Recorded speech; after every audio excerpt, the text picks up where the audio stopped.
Le théâtre Ursus, Zoo Story, Le Bel Indifférent, ce sont quelques-uns des spectacles proposés la saison dernière au théâtre de Poche.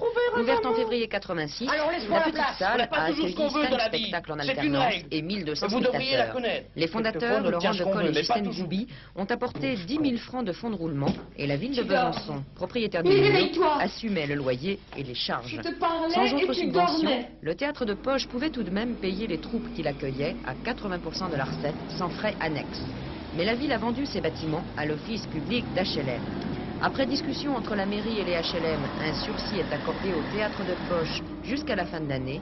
Quant à l'avenir, il est en discussion, même si l'optimisme est de rigueur. Les locaux ont été rachetés par l'office de HLM de Besançon, du Doubs, ce qui fait que ces gens sont tout à fait en droit d'exiger de nous un loyer calculé en fonction de la surface, etc., enfin comme tous les loyers, ce qui fait que ça sera tout à fait un autre problème pour nous, parce que jusqu'à présent on était hébergés gracieusement par la municipalité qui était l'ancien propriétaire des locaux, et maintenant tout va changer, donc on n'est pas très inquiet, mais il y a quand même un petit peu de souci à se faire, puisqu'il faut trouver un arrangement entre les HLM et la municipalité.